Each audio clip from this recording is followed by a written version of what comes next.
Lord's Institute of Engineering and Technology Hyderabad का वाहिद मुस्लिम minority autonomous engineering institute affiliated to Osmania university बेहतरीन placements के साथ। चंद दिन कबल एक मासूम बच्चे ने मदरसे अनवरुल खुरान में शावर से लटककर फांसी ले ली थी, लेकिन बच्चे के घर वालों का कहना है कि वो फांसी नहीं ले सकता। पुलिस सही कार्रवाई नहीं कर रही है। पुलिस ने अभी तक मदरसे के मौलवी को भी नहीं बुलाया। घर वालों ने ये भी इल्जाम लगाया पुलिस उनकी कोई बात नहीं सुन रही है। इन लोगों ने डीसीपी साउथ जोन को भी एक शिकायत दर्ज की है और Hyderabad city police commissioner Anjani Kumar IPS से भी मदद की अपील की है।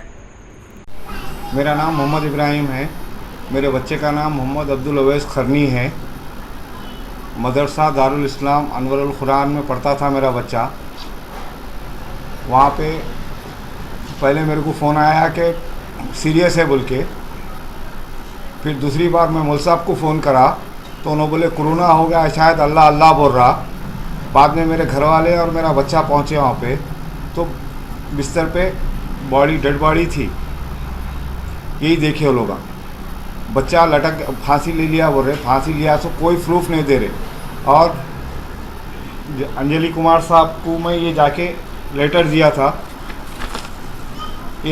था, अंजलि कुमार साहब बोले कि हम पूरी कार्रवाई करेंगे। उसके बाद में हम PS को गए। PS को जाने के बाद में वेंकटेश साहब बोल रहे वो कर रहा हूँ जी कार्रवाई, मैं कर रहा हूँ कार्रवाई बोल रहे, लेकिन कोई एक्शन नहीं ले रहे। और जो है ना हम गए जाके पूछे तो मैं बुलाया हूँ बोल के परसों 7 बजे फ़ोन आया मेरे को 9 तारीख के दिन। मैं वो लोगों को बुला रहा हूँ जी, तुम आओ बोले। मैं कहीं बाहर था। फिर मैं बोला, फिर 8:30 को मैं पलट के फ़ोन करा साहब को। मैं बुला के पूछ के भेज दिया जी। वो हफ्ते के दिन जो है ना मैं वो लाओ बोला, मदरसे का लाइसेंस वो ले के आओ बोला बोल के बोल रहे। फिर कल फ़ोन करा मैं, हाँ जी मैं दूसरे काम पे था, मैं बुलाए तो आज बुलाता हूँ नहीं तो कल बुलाता हूँ बोल के बोल रहे। कोई कार्रवाई नहीं कर रहे। मौलवी साहब, इदरीस साहब और जो है ना इदरीस और जमील अहमद पे सख्त से सख्त कार्रवाई होना चाहिए। मेरे बच्चे का क्या हुआ कैसा हुआ मेरे को मालूम होना चाहिए। पुलिस वाले कुछ भी नहीं बोल रहे। हम फ़ोन करें तो ही बात कर रहे, नहीं तो नहीं कर रहे। एक्शन कुछ भी नहीं लिए। 15 दिन से कोई एक्शन नहीं ले रहे। आजकल खाली दिन ही टाल रहे। मौलवी साहब अभी तक के सामने नहीं आए। और जो है ना मैं वेंकटेश साहब से एक सवाल करा, साहब हम एक बकरी के बच्चे को पालते, 1 साल के बाद अगर बकरी का बच्चा मर गया तो उससे भी मोहब्बत होती। मेरा बच्चा 2 साल जब स्कूल में पढ़ा तो मौलवी साहब को मोहब्बत नहीं थी। उन्हें आना चाहिए, जनाजे में नहीं आना चाहिए, नहीं आए उन्होंने। अभी तक के उन्होंने सामने ही नहीं आए हमारे। और ऐसा ही साहब बोल रहे हम बुला के पूछ के भेज दिए जी बोल रहे। कुछ भी बात भी नहीं करे मौलवी साहब की तरफ आके आप लोगों से? नहीं, कोई बात नहीं करे, किसी से कोई बात नहीं होती। और वो मेरे को फ़ोन करा तो बोले कोरोना हुआ, अल्लाह अल्लाह बोल रहा बच्चा आपका बोले, जबकि बच्चा का इंतकाल हो गया था। अब आप लोग क्या मदद चाह रहे हैं? हुकूमत से हम ये चाह रहे कि हमारे को इंसाफ मिलना हमारे को। कौन क्या करे मेरे बच्चे के साथ मेरे को मालूम होना। और सब बड़े बच्चों को निकाल दिए बोल रहे, तुम्हारा ही बच्चा बड़ा था बोले। जब सब बड़े बच्चों को निकाल दिए तो फिर हमारे बच्चे को क्यों रख लिए? ये साजिश करने के वास्ते रख लिए।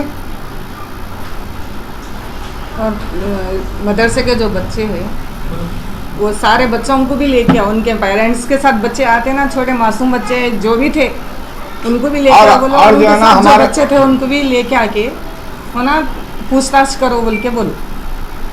और मीडिया के सामने पूरे आना। और वो पेरेंट्स भी बोल रहे कि हम भी आते, हम भी 1-2 पेरेंट्स से मिले तो बोल रहे कि मौलवी साहब मदरसे को बुलाओ, हम बराबर धोना, हम हमारे बच्चों को लेके आएंगे। आपके उस बच्चे के साथ क्या हुआ क्या नहीं हुआ वो है ना हम इंक्वायरी कराओ आप लोग। हमला भी आपके साथ है बोल रहे उनके पेरेंट्स भी बोल रहे। मीडिया में मौलवी साहब नहीं आ रहे। हम इससे 2-3 मरतबे हो गया कि मीडिया में हम लोग जो ना बोल रहे, लेकिन मौलवी साहब जो ना आरिश नहीं सामने। हम लोगों को सुबह 12 बजे बुला के 4 बजे तक बिठा के लेके गए 31 के दिन। मौलवी साहब को खाली 1 घंटे के अंदर बुला के वापिस कर दिए उन्होंने। 7 बजे हमारे को फ़ोन कर रहे, 8:30 बजे फ़ोन करे तो बोल रहे हैं हम बुला के बात करके भेज दिए। बात करके क्या भेज दिए फिर? केसीआर सर से तो है ना अदबन गुजारिश है कि है ना पुलिस वालों को जो तनख्वाह दे रहे तो उसका भी है ना कोई अगर नौकरी पे रखा तो है ना पूछता कि महीना भरे है ना जितना काम करे उतनी तनख्वाह मिलती। अब उन लोगों को तनख्वाह मिलती तो कई को है ना किसी की भी है ना किसी की औलाद के साथ कुछ हो रहा, किसी की औलाद के साथ कुछ हो रहा, किसी के है ना बहू के साथ कुछ हो रहा, कुछ देख रहे नहीं।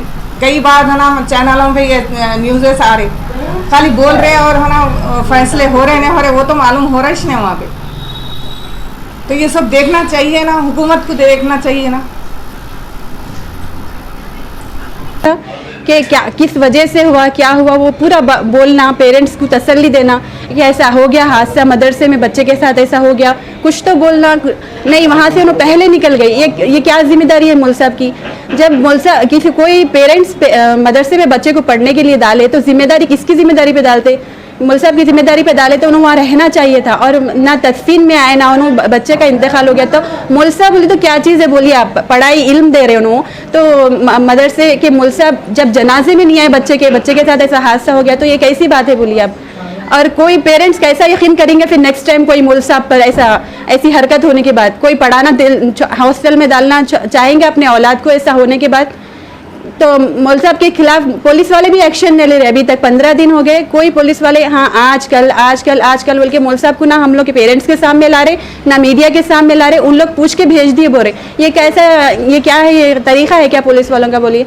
या पुलिस वालों को कोई कुछ रिश्वत दे के खामोश बिठा दिए, क्योंकि हम लोग को तो इंसाफ चाहिए। अब पुलिस वाले जब ऐसा एक्शन नहीं ले रहे हैं तो हम लोग तो यही समझेंगे ना क्यों खामोश बैठे, क्यों खामोश बिठा दिया गया पुलिस मौलवी साहब को, या सामने क्यों नहीं आ रहे। अब उनको कुछ डर होगा या कुछ हुआ होगा मदरसे में, बच्चा क्या वजह से कर लिया उनको मालूम होगा, इसीलिए तो उन्हें पीछे छुप रहे ना मौलवी साहब। अगर वो नहीं रहता तो उन्होंने सामने आके बोलते थे, 2 बात तो भी बोलते थे, नहीं ऐसा गलती, ये गलती थी, बच्चों को छोड़ के मैं गया था, ऐसा हो गया, ये हादसा पेश आया, कुछ तो बात करना चाहिए थे ना। ये क्या तरीका है मौलवी साहब का जो छुप रहे उन्होंने, क्यों छुप रहे। अगर उन्हें सही रहते तो सामने आके बोलते थे उन्होंने।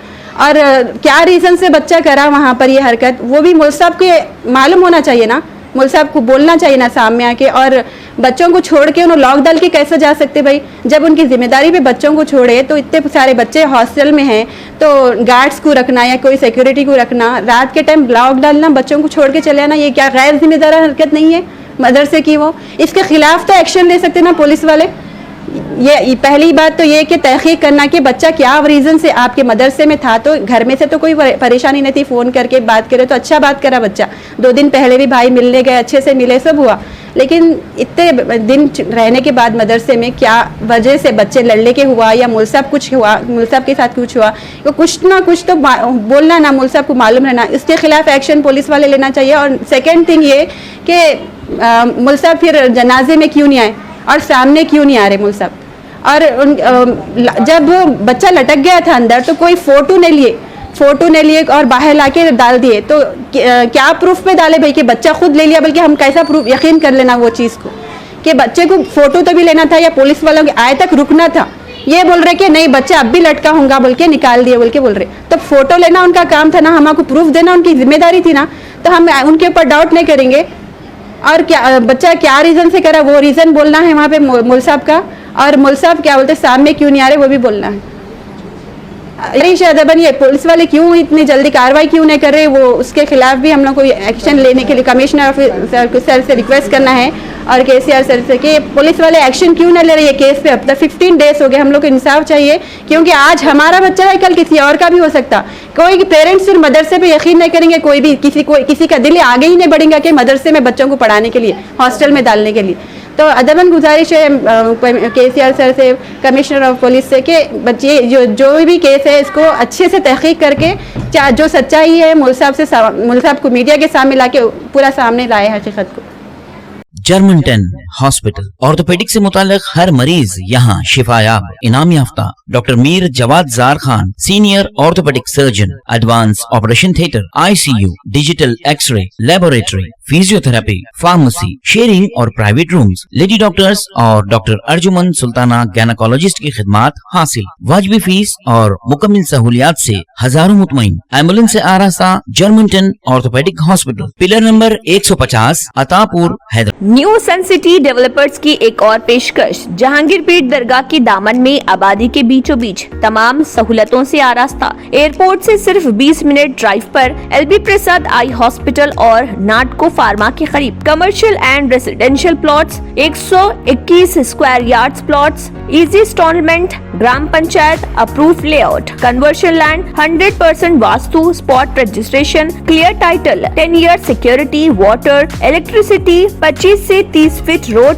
School, transport facility, gated community. घर बनता है इरादों से और आपकी इरादों को पूरा करे न्यू सन सिटी डेवलपर्स। तो जल्दी आइए और अपना प्लॉट बुक करवाइए। New Sun City Developers, opposite Choice Function Hall, Chandrayangutta, Badlaguda, Hyderabad. Contact number 9848187780 और 6303710882।